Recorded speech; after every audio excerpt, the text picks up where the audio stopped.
आदरणीय मेरे प्रिय दोस्तों और भक्तों, क्या हमारा मन संसार रूपी समुद्र में डूबा हुआ है? आइए इस वृत्तांत पर एक नज़र डालते हैं। दोस्तों, यह वृत्तांत कबीर साहब ने अपने बीजक यानी कि कबीर बीजक में दिया हुआ है, जो कहरा नंबर 1 में दिया हुआ है।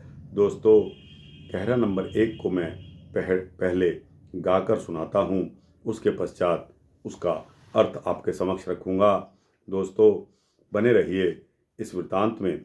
हार्डली 5 मिनट का समय आपसे मांगता हूँ। इस 5 मिनट में आपको यह कहरा और अर्थ सभी आपको बता दूंगा। दोस्तों, आपके अमूल्य समय का मुझे बहुत ही ख्याल है, इसका मुझे पूरा पता है। तो आइए शुरू करते हैं इस वृत्तांत को। दोस्तों, कहरा नंबर 1। सहज ध्यान रहु, सहज ध्यान रहु, गुरु के बचन समाई हो। सहज ध्यान रहो, सहज ध्यान रहो, गुरु के बचन समाई हो। मेली सृष्टि चराचित राखहो, रहु दृष्टि लौलाई हो।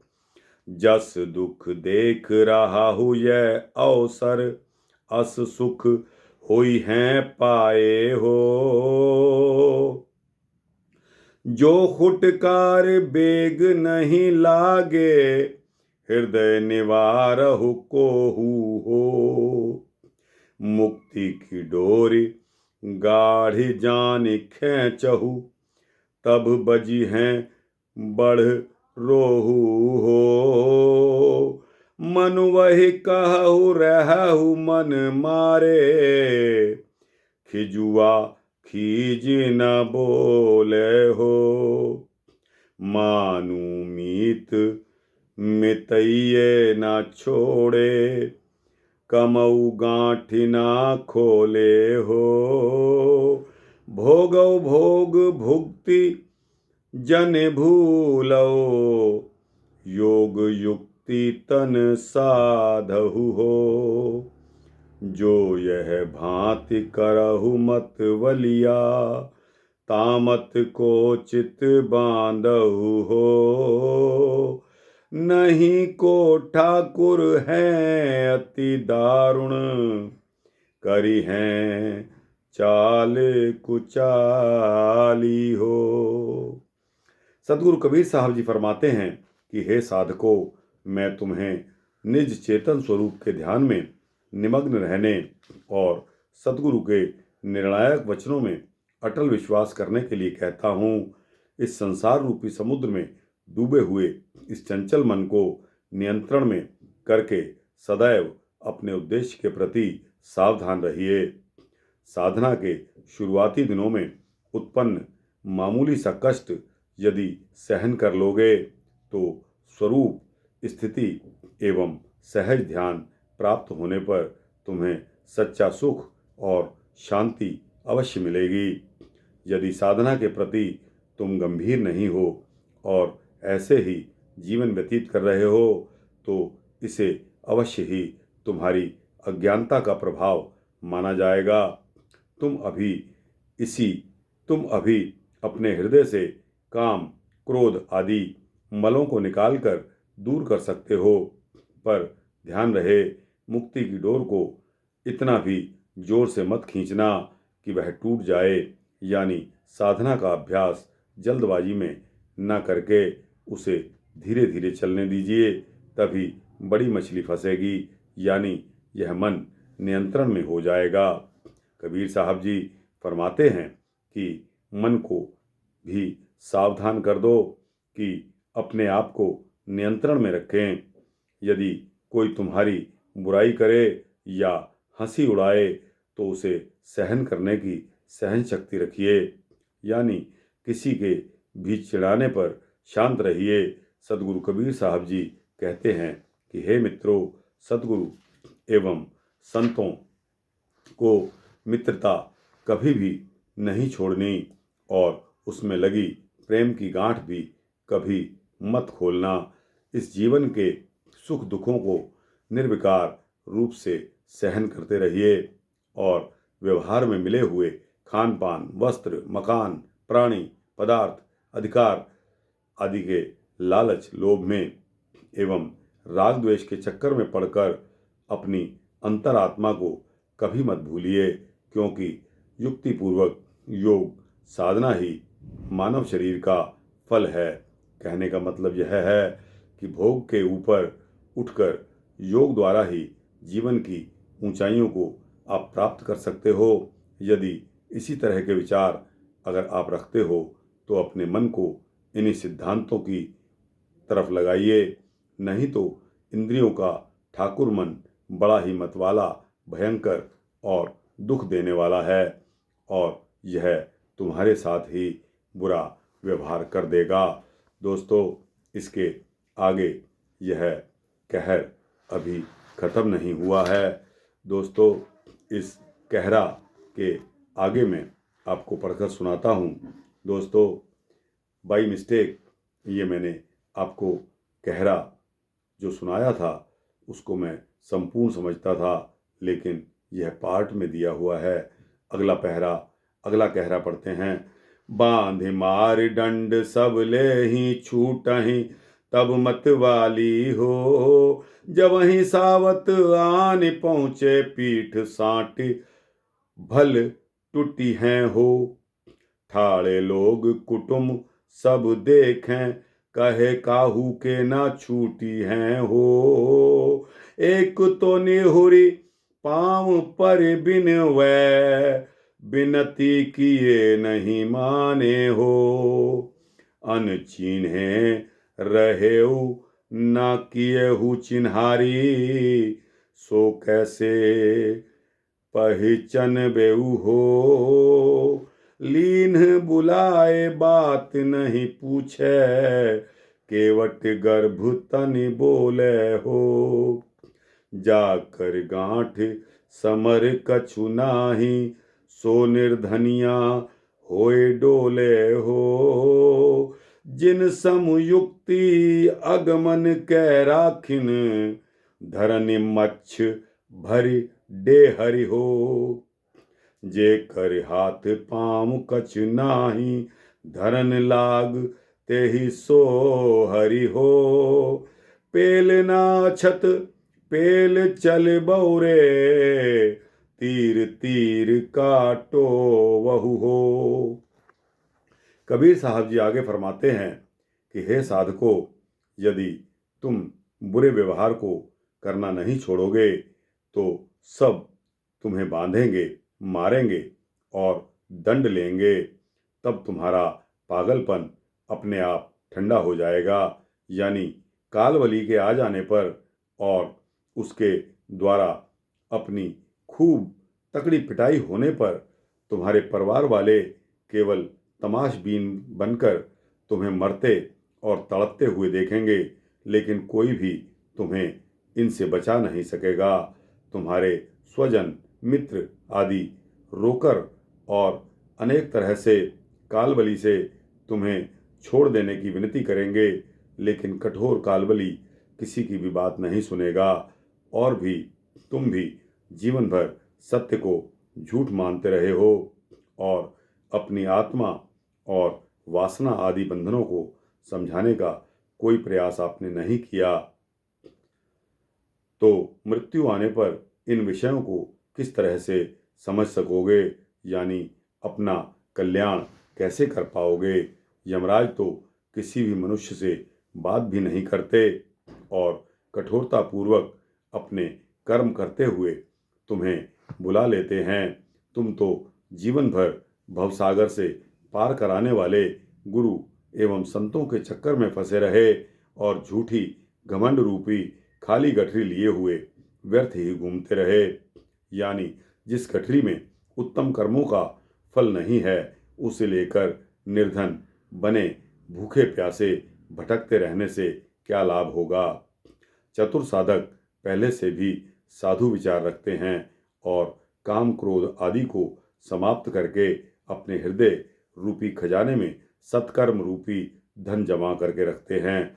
सदगुरु कबीर साहब जी आगे कहते हैं कि यदि हाथ पैर रहित व्यक्ति यदि नौका के पाल की रस्सी पकड़कर उसे चलाने लगे तो यह बहुत बड़े आश्चर्य की बात है। लेकिन साधक की भी ऐसी ही स्थिति होती है, यानी वह बाहर से अकिंचन एवं असहाय दिखते हुए भी जीवन नौका के पाल की रस्सी अपने हाथों में लेकर उसे पार लगा देता है और महान बन जाता है।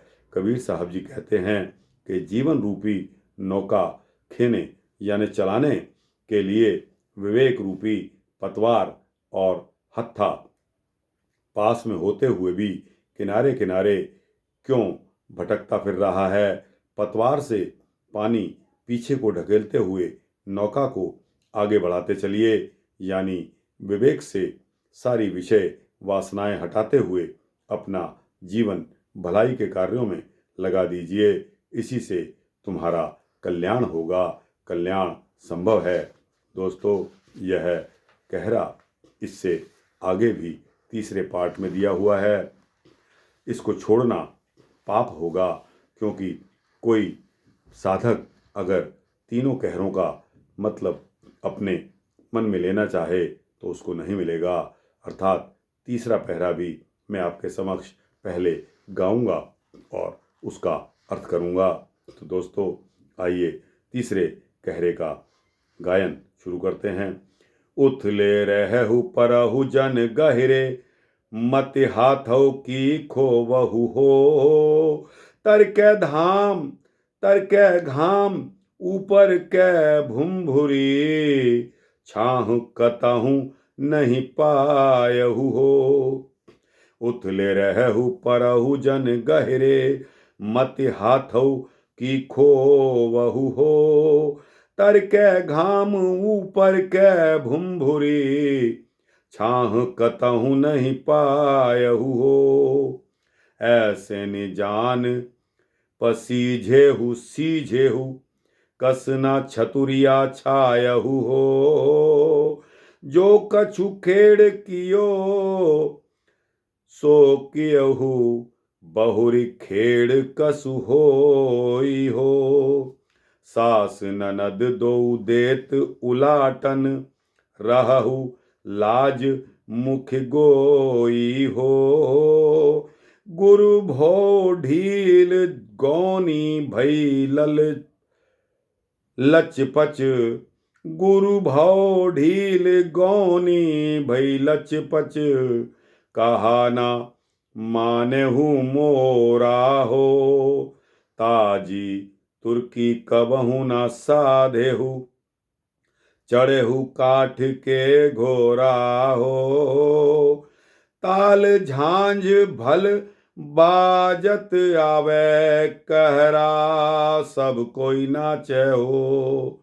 जेहि रंग दुल्हा ब्याहन आए, दुल्हन ते ही रंग राचे हो।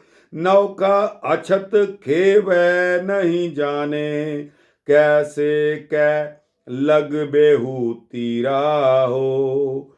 कहीं कबीर राम रस माते, जोलहा दास कबीरा हो। कहीं कबीर राम रस माते, जोलहा का दास कबीरा हो। कबीर साहब जी फरमाते हैं कि हे साधक, यदि तू पार नहीं जा सकता तो साफ पानी में रह, गहरे नीचे मत गिर, नीचे मत जा, अपने हाथ की वस्तु को मत खो और जिंदगी को मत डुबो। यानी यदि मुक्ति नहीं मिली तो कम से कम दुष्कर्मों में न लगकर सत्कर्मों को कर, जिससे तेरा कल्याण संभव हो सके। हे मनुष्य, तुम तो अपने अंदर की मनस्ता परूपी धूप और बाहर की प्राणी पदार्थ एवं शरीर द्वारा उत्पन्न उपद्रव रूपी बालू से तपते रहे। यानी तुम्हें बाहर और अंदर कहीं भी शीतलता एवं शांति रूपी छाया नहीं मिली और संसार की दुख रूपी गर्मी तुम्हें सदा जलाती रही। ये जानने के बाद भी तुम ऐसे तापों में जलते रहे और उससे बचने के लिए विवेक रूपी छत नहीं बना सके, यानी कभी भी अच्छे कर्म का प्रयास आपने नहीं किया। अभी तक तुमने जो भी बुरे कर्म अज्ञानतावश किए, लेकिन अब गलती मत करिए और दुख भरे खेल खेलना बंद कर दीजिए, क्योंकि तुम्हारी मनोवृत्ति रूपी बहू को संशय रूपी सास एवं कुमति रूपी ननद मिलकर जला रही हैं और तुम अपने कर्तव्यों की डोर से बंधे होकर खड़े हुए चुपचाप देख रहे हो। तुम्हारी मनोव्याधि की चिकित्सा जहाँ पर हो सकती है, उन संतों से तुम बचते छिपते घूम रहे हो, उनके सामने जाने से बचते फिरते हो, शर्म करते हो। अरे तुम तो ऐसा करते करते बरसात में रखी हुई गुड़ की बोरी के समान लचपचर यानी के चिपचिपे और ढीले हो गए हो, यानी वृद्धावस्था आपकी आ गई है। लेकिन मेरी चेतावनी पर तुमने अभी तक ध्यान नहीं दिया। जीवन भर काठ की घोड़ी पर ही बैठे रहे और तेज तर्रार ताज़ी तुर्की घोड़े को नहीं आजमाया, यानी शरीर के घमंड में ही डूबे रहे और विवेक वैराग्य रूपी आश्रम भी छोड़ दिया। यदि थोड़ा बहुत भी कर्म करने के लिए आगे आए तो भी देहाभिमान संयुक्त रागात्मिका भक्ति की ही, यानी स्वयं को पत्नी या दास मानकर बाहर पति या स्वामी को ढूंढते रहे। कहारों के विवाह में ताल, झांझ, हुडुक आदि वाद्य बजाते हुए बारात आती है और फिर सभी कहार मिलकर नाचते हैं और दुल्हन भी दूल्हे के रंग में पेश होने के लिए तैयार रहती है। दूसरे शब्दों में अगर कहें तो विरही जीव अपने आप को पत्नी एवं कल्पित देवताओं को पति मानकर बजा गाकर नाचकर कल्पित दूल्हे को प्रसन्न करने के लिए उतावले रहते हैं और दूल्हे के भाव को ही दुल्हन यानी देवता की इच्छानुरूप बनकर भक्त संबंध जोड़ने के लिए व्याकुल रहते हैं। यह सब काठ के घोड़े पर सवारी कर समुद्र पार करने जैसा ही है। मानव शरीर रूपी नौका होते हुए भी अज्ञानतावश, यानी उसे चलाने का तरीका मालूम न होने के कारण भवसागर दुर्गम दिखाई देता है। कबीर साहब जी कहते हैं कि यह जुलाहा तो स्वरूप स्थिति रूपी राम रस में लीन है और मेरे विचार में यही जीवन जीने का सबसे अच्छा ढंग है। दोस्तों, कबीर साहब ने अपना अनुभव इस कहरा में आपको प्रत्याशित रूप से दिखा दिया है कि दोस्तों, हम किस प्रकार प्रभु का सिमरन हमें करना चाहिए, किस प्रकार अपने मन से विकारों को दूर करना चाहिए। यह वृत्तांत लंबा हो गया है, यहाँ समाप्त होता है। अगर आपको अच्छा लगे तो इस वृत्तांत को लाइक शेयर करते हुए अपने दोस्तों को, भक्तों को, जिज्ञासुओं को अवश्य पहुँचाएँ। इस चैनल को सब्सक्राइब करेंगे तो आपको इसी तरह के भक्ति वृत्तांत मैं देता रहूं, ऐसा मेरा संकल्प है। जय श्री कबीर साहब, जय श्री राधे, जय श्री कृष्ण।